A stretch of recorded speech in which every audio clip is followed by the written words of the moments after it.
Okay, let's unpack this because it really is a counterintuitive idea. Right. While pretty much everyone else is stressed about holiday travel, gift wrapping, all of that, the absolute savviest home buyers are out there quietly securing the keys to their dream homes. We're going to do a deep dive into this massive hidden advantage in what's usually a really crowded market. We're focusing specifically on central Indianapolis and all its big suburbs. That's absolutely right. And our mission today is very, very targeted. We've pulled together a really compelling stack of sources. We're looking at where national data from, say, CNBC and realtor.com, lines up with the super local MLS figures. And they all point to the same thing. It is. That December and early January are statistically two of the strongest months for a buyer. Right. All year, we're basically handing you the tactical advantage. So the big claim we need to investigate is simple, but it's powerful. It's that it is possible right now to close deals at better prices with better terms and do it with almost zero competition, all while everyone else is distracted by peppermint lattes. Exactly. We're going to extract the objective playbook for this very specific window. And just for context, we are talking about the whole range of central Indiana. So from those high-demand, historically competitive places like Carmel, Fishers, Zionsville, all the way out to the rapidly growing areas like Avon, Brownsburg, and Noblesville. If you're looking anywhere around here, the calendar is your best friend. Okay, so let's start with what I think is the most dramatic statistic. Sure. This is the engine of the entire thing, the vanishing competition. Yeah, this is where it gets really interesting. The data isn't subtle. I mean, it's practically yelling at us. When you look at buyer searches, so the actual activity of people on listing sites talking to agents, it drops. And it drops anywhere from 35% to a full 50% between the end of November and the end of December. Wow. It's a massive coordinated exodus from the market. 35 to 50%. That is staggering. But here's the question I have. Doesn't the inventory of available homes also shrink at the same time? I mean, if you have fewer buyers but also way fewer houses, does that advantage really hold up? That is the perfect question to ask. And it gets right to the heart of the holiday market. Yes, inventory shrinks too. But, and this is the critical part, the ratio shifts dramatically in your favor. Okay, break that down for me. So in the spring, you might have, 10 or 15 buyers all fighting for one great house. In December, you might only have 5 or 6 good houses to look at, but maybe only 1 or 2 serious buyers looking at them. So in those really hot suburbs, Carmel, Fishers, Westfield, the thing everyone dreads, the multiple offer situation, it doesn't just reduce. It almost vanishes overnight. The pressure that defined the spring market, especially in that, let's say, $400,000 to $700,000 price point, it evaporates. So for you, the listener, what's the takeaway? It's crucial. Low competition means more buyer power. It means less stress. It means you can actually breathe during negotiations. You can ask for contingencies again without being laughed out of the room. So you're no longer frantically competing for that ranch house near Geist. You're entering a negotiation where you are statistically the most viable person at the table. Which brings us right to the second driver. If the market is so quiet, who are these sellers? Who chooses to keep their home listed through the holidays? Right. They're not just testing the waters, I imagine. No. The sellers who list or keep their listing active in December are the most motivated sellers of the year, period. They are selling for a specific, often urgent reason. Okay, so what are those core drivers from the sources? What makes them so eager to get a deal done? The sources really point to 3 main unavoidable drivers. First is job relocation. They have a start date in a new city in January, and they must finalize the move now. Certainty is everything. I have to go. They have to go. Second is estate settlement. That often comes with legal or fiduciary deadlines that dictate when the property has to be sold. And the third one, which I think people overlook, is this idea of a clean tax slate. Yeah. What does that actually mean for a homeowner in Indy? It's pure accounting. They want the sale finalized, title transfer, all of it recorded within the 2025 tax year. This lets them, manage capital gains or use deductions related to the sale in their current filings. If they wait until January, that whole financial event shifts into the next fiscal year, which can be a huge headache. And this motivation, the job, the legal deadline, the taxes, it translates directly into concessions for the buyer. This is where we get those specific anecdotes that make the data feel real. I was fascinated by the Zionsville example in the source material. Yeah, Zionsville, a traditionally high-demand, high-price area. But even there, motivation changes the entire game.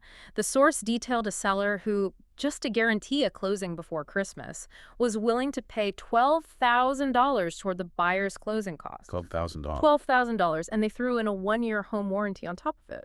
That is just incredible. That's found money. A buyer can immediately put that toward furniture or moving costs or even a rate buy-down. Exactly. And that motivation also appears in another key metric, days on market, or DOM. In the winter, we see that days on market increase substantially, often 15 to 25% higher than in the spring. So for our listener who isn't tracking the MLS every day, tell us why a higher days on market number helps them. A high DOM signals psychological pressure to the seller. When a house sits for 60 or 70 days in December, buyers just assume it's stale or overpriced, and that gives you immediate leverage to justify a lower offer or to ask for significant repairs. Every single day that house sits, the leverage shifts more to your side of the table. Okay, so less competition, check. Highly motivated sellers offering huge concessions, check. But the third major advantage is purely financial and forward-looking. It's about locking in 2025 pricing before the calendar flips. This is really about securing today's price with what will become tomorrow's equity. And the forecasts are, well, they're unambiguous. Realtor.com is projecting a 2.2% to 4% national price rise for 2026. And the sources emphasize that central Indiana, with its strong economy, is forecasted to follow or maybe even slightly exceed that trend. Which means if you wait until the herd returns in the spring, say February or March, the exact same house is going to cost you thousands more. Buying in December is basically a defensive move to lock in 2025 prices. Correct. And we have to look at the other side of that coin. Mortgage rates. You might be asking, okay, but if I buy now, am I sacrificing a better rate later? And our analysis actually addresses that. It notes that rates often soften just a little at year-end. Yeah, that sounds a little too good to be true. Is it just holiday cheer from the lenders? Not cheer, no. Just cold, hard business. No. Lenders get really hungry for volume before their books close for the year. They need to hit annual quotas, manage their portfolios. It's all about making their year-end metrics look good. So their motivation is the same as the sellers. They need certainty and speed to finalize their books for 2025. Precisely. And that hunger to close deals can sometimes lead to marginally better pricing on the debt side, maybe a slight reduction in fees or a tiny dip in the rate. It just complements the better price you're getting on the house itself. It's a double advantage. All right, that covers the why. A pretty compelling case for why December is the time. Let's transition into the how you actually get the deal done.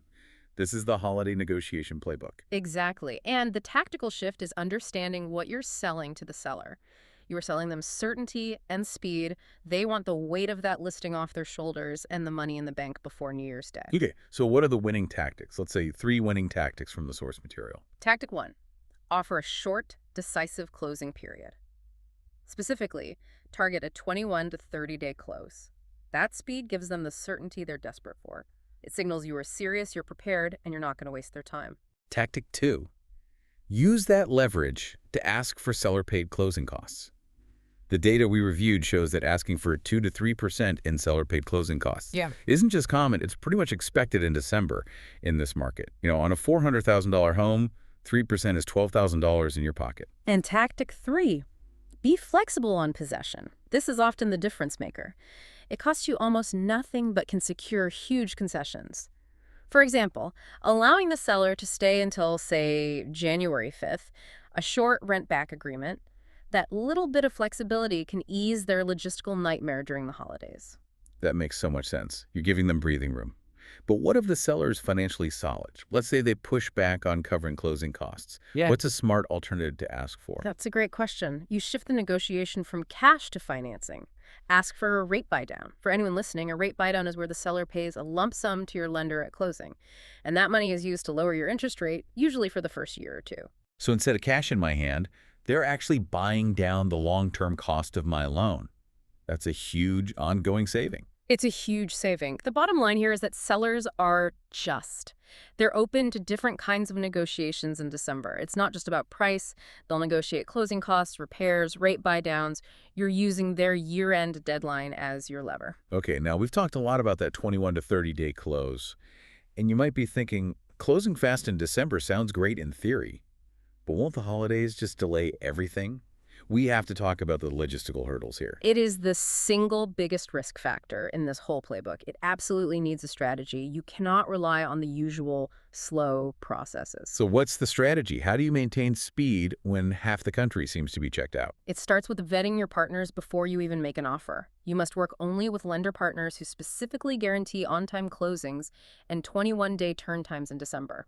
You have to ask them, do you have full staffing the week between Christmas and New Year's? So you're eliminating weak links from the start. Immediately.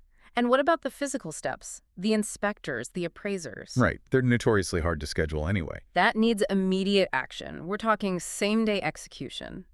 The inspection and the appraisal must be scheduled the same week you go under contract, ideally within 48 hours. If you wait even a few days, you're going to run into holiday scheduling conflicts. Many appraisers book up so they can take off after December 20th. So you're basically saying treat that first week after an accepted offer as an absolute sprint. It is a sprint. We have seen 21-day contracts close routinely in December in the Indy market, but only when the buyer and their agent treat that first week like an emergency. You schedule everything well ahead of the high-risk dates like the 24th or 25th. It's totally manageable, but you have to be aggressive. So if you manage the logistics, vet your team, and leverage the buyer power of this quiet season, you've basically hacked the system. Precisely. You are leveraging human nature against the market cycle. Okay, let's bring this all back together for you, the listener. Let's summarize these advantages for buying in central Indiana during the holidays. First, dramatically less competition. We saw that search activity drops 35 to 50%. This all but eliminates the multiple offer frenzy in places like Carmel. Second, highly motivated sellers. They are selling because they have to relocation, tax deadlines, and that leads to generous concessions, like that Zionsville seller giving $12,000. And third, you're locking in 2025 pricing today, securing that equity growth before the 2026 price hikes hit. Those national forecasts predict a rise of 2.2 to 4%, a trend Indianapolis is expected to meet, if not beat. So as you decide whether to jump into this hidden market or wait, here's the final provocative thought we want to leave you with. Think about the true cost of waiting. If you find a great home in Fishers today listed at $400,000 and the market rises by just 3% by March, that same house will cost you $12,000 more, just from appreciation. And that $12,000 price increase, that's exactly the amount the Zionsville seller was willing to pay in closing costs to get a deal done in December. That is the true cost of holiday distraction. You have to weigh the immediate savings you can get today money off closing, a home warranty, a rate buy down, against the projected financial cost of that same home being substantially more expensive when the competition comes roaring back in February. The holiday period isn't just a good time to buy. It might be the only time this year you get to buy without paying that extra premium.